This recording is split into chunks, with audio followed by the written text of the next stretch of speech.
அன்பே சிவம் மனமே குரு என்றுணர்த்திய குருவே போற்றி. எனக்குள் இறைவனை உணர வைத்த குருவே போற்றி.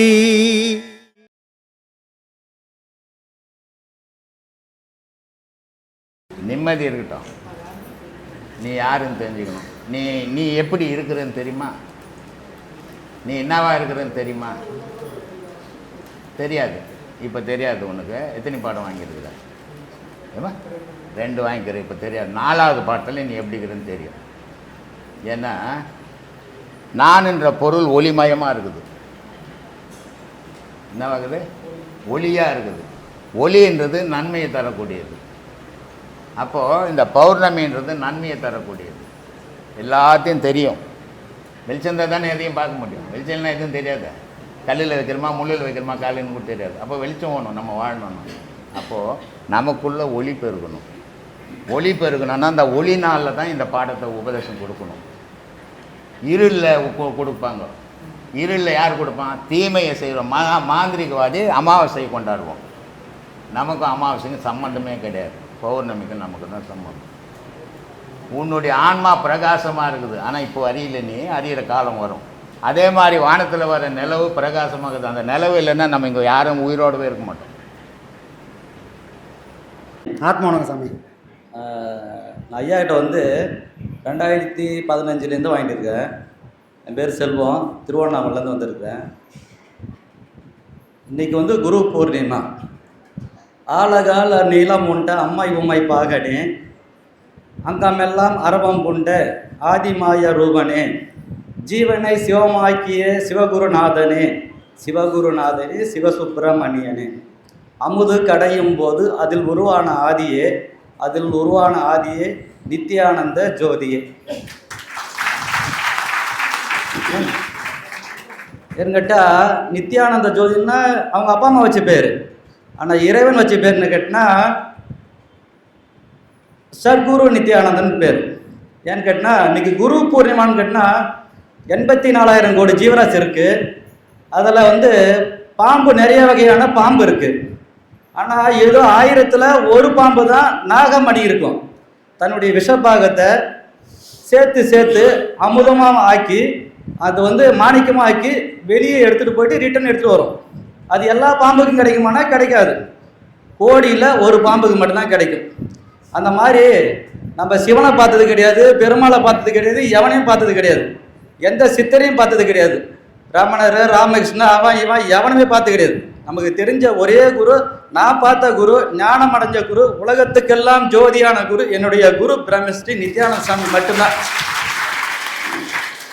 இன்னைக்கு பார்த்தோம்னா அங்கே படம் வச்சிருப்பாங்க. இது ஏன் இந்த படம் வச்சிருக்கான்னு யாருக்காவது தெரியுமா? தன்னுடைய 16 கலை, சந்திரக்கலைன்னு பேர், மனம் என்று பேர் அதுக்கு. அதை அடக்கி தன்னுடைய சக்தியை மேல்நிலைக்கு அந்த பாம்பை மடக்கி தன்னுடைய அந்த மனம் என்ற பாம்பை மடக்கி குண்டலி சக்தின்னு பேர் ஏற்றி சிரசு மேலே வைக்கிறவங்களுக்கு எல்லாத்தையும் கிடைக்குமானா கிடைக்காது. அப்படி இந்த உலகமெல்லாம் ஒளி வீசக்கூடிய சக்தி உள்ளவர் தான் என்னுடைய குரு பிரம்மஸ்ரீ நித்யானந்த சாமி. அதனால தான் சாமிக்கு வந்து இன்னைக்கு குரு பூர்ணிமானா எல்லாமே குரு கிடையாது. ஊரில் பேசுகிறவங்க பூரா குரு கிடையாது. பூர்ணத்துவம் அடைஞ்சிருக்கணும். அந்த பாம்பை தேடி மாணிக்கத்துக்கு எவ்வளோ விலை தெரியுமா? யாருக்குமே தெரியாது. அந்த மாதிரி இந்த மாணிக்கத்துக்கு, தங்கத்துக்கு, சொர்க்கத்துக்கு எவ்வளோ விலைன்னு யாருக்குமே தெரியாது. அப்படி இன்னைக்கு வந்து எல்லா வெளிநாட்டுக்காரங்க உலகம் ஃபுல்லாக இன்னைக்கு எல்லாம் விலை போட்டு வாங்குறாங்களாங்களா?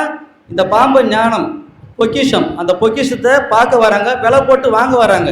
அதுக்கிட்ட கிடைக்குமான்னு சொல்லிட்டு வாங்க வரக்கூடிய பாம்பு தான் இந்த பாம்பு.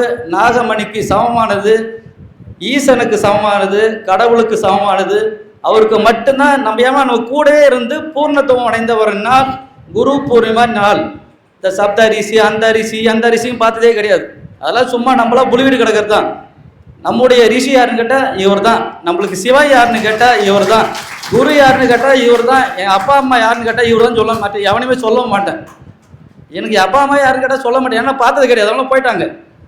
ஏன்டா இந்த உயிர் இருக்க வரைக்கும் இந்த ஜென்மம் எதுக்கு கேட்டால் இவரை பற்றி பேசுறது தான். இறைவன் என்னை அவ்வளோ தூரத்தில் 250 கிலோமீட்டர் இருந்து அமைச்சிருந்தா இவரை பற்றி பேசுறதுக்கு ஜென்மம் எடுத்த உடல் இந்த உடல் இருக்கிற வரைக்கும் நித்யானந்த ஒரு சொல்லிட்டு தான் உயிரே பிரிஞ்சு போவோம். அவ்வளோதான். எல்லாருக்கும் ஆத்மா வணக்கம். ஒரு சின்ன சின்ன கேள்வி. சரி சார். இந்த கண்ணதாசன் ஒருத்தர் இருக்கான் இல்லையா, யாரு? கண்ணதாசன். ஆமாம். அவன் என்ன பண்ணான்னு கேட்டினா, மது உண்டு மாதுண்டு சோறு உண்டு சுகம் உண்டு சொர்க்கத்தில் இடம் உண்டு பாடுறான் அவன். மது மாது சோறு சுகம் கறி சோறுலாம் தின்னுட்டு நானும் சொர்க்கத்தில் போகணுன்னு சொல்கிறான். பட்டினத்தர் சொல்கிறேன் கேட்டினா, கண்ணுண்டு காதுண்டு மூக்குண்டு கண் எதிரே வரும் மரளி விட்ட மாயே தூது என்று எண்ணாமல் சுகம் என்று எண்ணுகின்ற பாதகரேன்னு பாடுறான். அவன் அதெல்லாம் வேணான்னு சொல்கிறான். ரெண்டு பேருமே ஞானி தான். எதை எடுத்து எதை உரத்து? ரெண்டு பேர்த்தையும் இந்த ரெண்டு கையில் வச்சுங்க. ஒருத்தன் அப்படி சொல்லிட்டான், ஒருத்தர் என்ன பண்ணுறாரு, இது எல்லாமே மரளி வீடு தூதுப்பா, இதுக்கிட்ட மயங்கிட்டிங்கன்னா கண்டிப்பாக யமனோட பாச வழியில் சிக்கி ஒரு நாள் சின்ன பெண்ணும் ஆகிடுவோம் அப்படின்னு யார் சொல்கிறாரு? பட்டினத்தார் சொல்கிறாரு. ஒருத்தர் கண்ணதாசன் என்ன சொல்கிறாரு, இதெல்லாம் அடையலை, இதெல்லாம் பார்க்கல, இதெல்லாம் அனுபவிக்கலைன்னா நான் என்னத்தர சொர்க்கத்துக்கு போய் என்ன பண்ண போகிறேன்? இந்த பிறவி இறைவன் கொடுத்ததே இதெல்லாம் அனுபவிக்கத்தான் அப்படின்னு தான் பாடினா. அதை அப்படின்னு பாடினா இல்லையா? இது எப்போ பாடினா தெரியுமா? அர்த்தமுள்ள இந்து மதம்னு ஒன்று எழுதுறதுக்கு முன்னாடி பாடணும். ஆமாம். ஆனால் எழுதுட்டான். எழுதும்போது ஒரு வார்த்தை போடுறான், இந்த உலகம் என் வாழ்க்கை வரலாற படிக்கணும். ஒரு மனுஷன் எப்படிலாம் வாழக்கூடாதோ அப்படிலாம் நான் வாழ்ந்துட்டேன். அதனால் எனக்கு மட்டும்தான் தகுதி இருக்குது நீ எப்படி வாழணும்னு நான் சொல்கிறதுக்கு. எப்படி உலகத்தில் யார் எப்படிலாம் வாழக்கூடாதுன்னு இருக்காங்களோ அப்படிலாம் நான் வாழ்ந்ததுனாலேயே வாழ்க்கை எதுன்னு என்னால் சொல்ல முடியும். அப்போ இந்த தைரியம், இந்த அனுபவம், இந்த ஞானம்லாம் எங்கே வந்ததுன்னா, இந்த பொய்யான இன்பத்தெல்லாம் தேடி தேடி போய் பார்த்து அதோட கரையை அடைய முடியுமா அப்படின்னு தேடுறதோட விளைவு எங்கேயுமே கிடைக்கல, இறைவனை தவிர வேறு எங்கேயும் கிடைக்காதுன்னு பின்னால் அவன் பாடுறதுக்கு முன்னால் பண்ண இந்த தவறுகள் தான் காரணம். அப்போ இறைவன் என்ன பண்ணுறான், உனக்கு இன்பம் வேணுமா பொண்ணுக்கிட்ட இருக்குது, உனக்கு இன்பம் வேணுமா மதுக்கிட்ட போ, உனக்கு இன்பம் வேணுமான்னு உலகத்தில் கிடைக்கக்கூடிய இன்பத்தையே தேடி தேடி அலைய விட்டதோட விளைவு இவன் அதை தேடி தேடி அலைஞ்சி அனுபவித்து சீ சீ சீ சீன்னு வெறுத்து போய் பின்னால் இவனே பட்டினத்தாரா மாறுறான். யாரால முடியுமா? வாய்ப்பே கிடையாது. அப்போ இவன் பட்டினத்தாரா மாறணும்னா முன்னால் அருணகிரியோட வாழ்க்கையை வாழ்ந்துக்கிறான். யாரு? கண்ணதாசன். அதோட விளைவு தான் ஞானிகளே சொல்ல முடியாத விஷயத்தெல்லாம் ரொம்ப சர்வசாதாரணமாக தன்னோட பாடல்கள்லாம் அழகாக சொல்லிட்டு போவார்.